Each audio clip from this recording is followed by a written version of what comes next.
Let me ask you something, and really think about this. When was the last time you sat still, truly still, without reaching for your phone, without checking the time, without mentally drafting a to-do list? It's uncomfortable, isn't it? We live in a culture that wears exhaustion like a badge of honor. We glorify the grind, convinced that if we aren't hustling, we're failing. We feel like we are drowning in data, barely keeping our heads above water while the current pulls us faster and faster. We tell ourselves, "I'll slow down when this project is done," or "I'll relax after the holidays." But the finish line keeps moving. Welcome to The Last Read. Today, we are stopping the treadmill. We are diving into a book that challenges the very velocity of our lives, The Things You Can See Only When You Slow Down, by Haemin Sunim.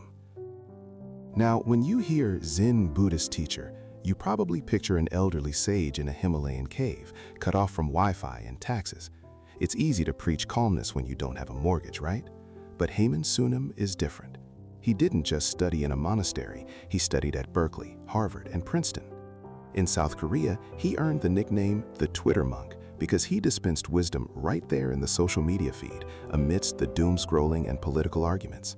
He understands the specific, vibrating anxiety of an overflowing inbox. He poses a confrontation to our modern chaos that is startlingly simple. He asks, is the world actually busy, or is it just my mind? Our knee-jerk reaction is to point at the news and say, obviously it's the world, look at it. But Haemin argues that the world is neutral. It isn't happy or sad or busy, it just is. The chaos is a projection of our own minds. Think about rush hour traffic. If you are running 20 minutes late for a job interview, that gridlock feels malicious. It feels like a prison. But if you are in that exact same traffic, but you're not late, maybe you're listening to your favorite podcast and sipping coffee, that same traffic becomes a sanctuary. The cars didn't change. The reality on the screen didn't change. The only thing that shifted was the projector, your mind. Haemin teaches us that we cannot control the chaos of the world, but we can control the lens. And when our mind slows down, the world miraculously slows down with it. But what about the chaos we can't control? Specifically, other people. Haemin offers a brilliant metaphor for relationships, the space heater. He suggests that human connection is like sitting next to a space heater or a campfire. If you sit too far away, you freeze. The connection withers. But if you get too close, you get burned. We often think true love means zero distance, but Haemin suggests that a respectful distance is actually what keeps the relationship sustainable. It prevents you from suffocating the flame.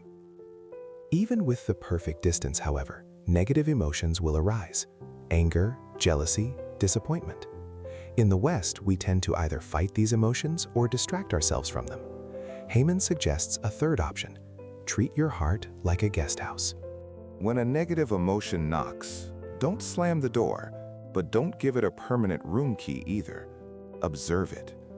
Instead of saying, "I am angry," which makes you the emotion, try saying, "I notice a feeling of anger passing through me." You become the host, watching the guest. You are the sky, not the passing clouds.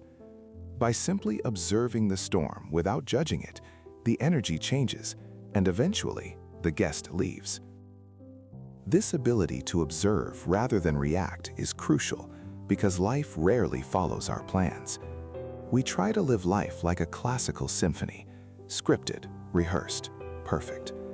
But Haemin reminds us that life is jazz. It is improvisation. When we obsess over the script, we fall into the trap of comparison.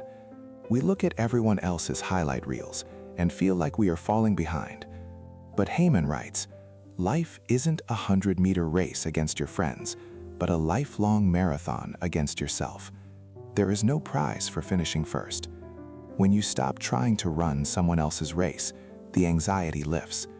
You realize you don't need to play the right notes, you just need to play your notes. It sounds like a contradiction, but the core message of this book is that by slowing down, you actually achieve more. When you rush, you fight the current. When you slow down, you stop fighting. You see the path clearly. You see the people around you clearly. And that clarity is the ultimate efficiency. If you want to master the art of the pause, I highly recommend picking up a copy of The Things You Can See Only When You Slow Down. It is the kind of book you keep on your nightstand for those nights when the world feels a little too loud. You can find a link to it in the show notes. Thank you for slowing down with us today. May you be happy, may you be peaceful, and may you always be protected from harm. I'll see you in the next chapter.